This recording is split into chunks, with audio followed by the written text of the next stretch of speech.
নমস্কার বন্ধুরা, বাংলাদেশের মতো একটি ছোট্ট দেশ কিভাবে ভারত তথা বিশ্বের অন্যান্য দেশকে পিছনে ফেলে দ্বিতীয়তম স্থান অধিকার করেছে, কোন ক্ষেত্রে দ্বিতীয়তম স্থানে রয়েছে বাংলাদেশ এবং কি কি কারণে রয়েছে সম্পূর্ণ আমরা আজকের এই ভিডিওতে আলোচনা করব। বিগত কয়েক দশক পূর্বে এমন একটি সময় ছিল যে সময় বাংলাদেশ বস্ত্রশিল্পে অত্যন্ত দুর্বল ছিল। 1971 সালে বাংলাদেশ স্বাধীনতা লাভের কয়েক বছর পরেই কিন্তু তারা বস্ত্রশিল্পে এতটাই উন্নতি ঘটেছে যে বিশ্বের উন্নত দেশগুলো কিন্তু বাংলাদেশের দিকে হা করে তাকিয়ে রয়েছে।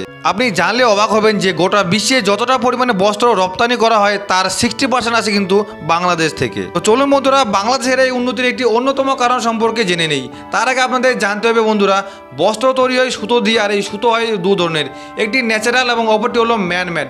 ন্যাচারাল বা প্রাকৃতিক বলতে বোঝায় কটন বা সুতি জাতীয় সুতোকে, আর ম্যানমেড বলতে বোঝায় পলিস্টার জাতীয় সুতোকে। ন্যাচারাল বা প্রাকৃতিক যে ফেব্রিক রয়েছে তা তৈরি হয় তুলা ও বিভিন্ন ধরনের উদ্ভিজ্জ উপাদান দিয়ে, তাছাড়াও ছাগল, ভেড়া ও অন্যান্য প্রাণীর পশম দিয়েও তৈরি হয়।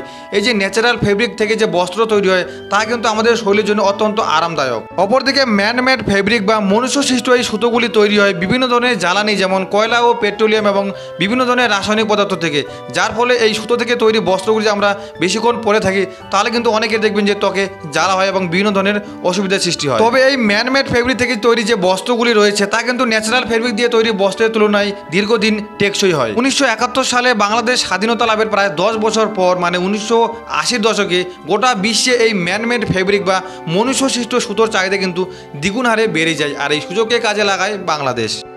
সেই সময় ম্যানমেড ফেব্রিক থেকে বস্ত্র তৈরিতে এতটাই গুরুত্ব দিয়েছিল যে যার ফলাফল আজকে আমরা দেখতে পাচ্ছি।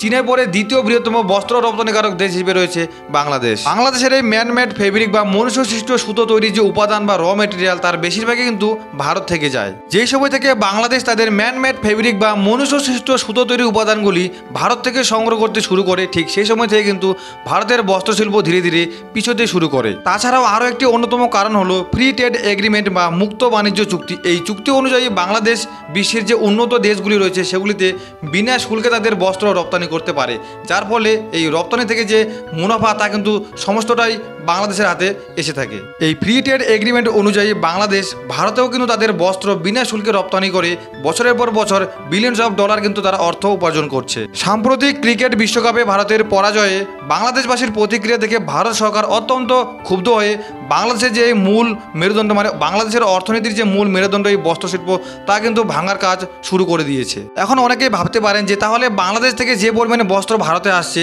সেগুলির উপর তো ভারত সরকার বেশি পরিমাণে ট্যাক্স লাগাতে পারে। দেখুন, ফ্রি ট্রেড এগ্রিমেন্ট অনুযায়ী কিন্তু ভারত সরকার বাংলাদেশ থেকে আগত এই বস্ত্রের উপর কোনো ট্যাক্স লাগাতে পারবে না। তবে ভারত সরকার তাদের বস্ত্রশিল্পে উন্নতির জন্য 2 বছর আগে যে বিভিন্ন ধরনের স্কিমগুলি চালু করেছিল সেগুলি কিন্তু এখন আবার নতুন করে চালু করতে শুরু করেছে, যার মধ্যে একটি অন্যতম হলো PLI স্কিম। এই স্কিমে ভারতের যে সকল প্রাইভেট লিমিটেড কোম্পানিগুলি এই ম্যানমেড বা মনুষ্যসৃষ্ট ফেব্রিকের কাজে যোগ দিবে তাদের কিন্তু বিভিন্ন ফিনান্সিয়াল সাপোর্ট দেওয়া হবে এবং ট্যাক্সে অনেক রকমের ছাড় দেওয়া হবে। এই জন্য কিন্তু যে ভারত 2 বছর আগে কিন্তু 10,000 কোটি টাকার মতো তারা ব্যয় করেছিল। আগামী 5 থেকে 6 বছরে মানে 2030 সালের মধ্যে ভারতের এই ম্যানমেড ফেব্রিক থেকে তৈরি বস্ত্র রপ্তানি বৃদ্ধি পাবে প্রায় 75%। তাছাড়াও ইতিমধ্যে ভারত অস্ট্রেলিয়া, আমেরিকা ও ভিয়েতনামের মতো বিভিন্ন দেশের সাথে ফ্রি ট্রেড এগ্রিমেন্ট চুক্তি করেছে, যার ফলে ভারত বিনা শুল্কে এই বিভিন্ন দেশে তাদের বস্ত্র রপ্তানি করতে পারবে। ভারতের এই ম্যানমেড বস্ত্রশিল্পে উন্নতির ফলে এই শিল্পের যে র মেটেরিয়ালগুলি বাংলাদেশে যেত তা কিন্তু ভারতেই আটকা পড়ে যাবে, যার ফলে কিন্তু বাংলাদেশ চরম বিপদের মুখে পড়তে পারে। তো বন্ধুরা, বাংলাদেশের মতো একটি ছোট্ট দেশ কিভাবে ভারত তথা বিশ্বের অন্যান্য দেশকে পিছনে ফেলে রেখে বিশ্বের দ্বিতীয় বৃহত্তম বস্ত্র রপ্তানিকারক দেশ হিসেবে নিজেদেরকে প্রতিষ্ঠিত করেছে তার একটিমাত্র কারণ নিয়ে আজকে আমরা আলোচনা করলাম।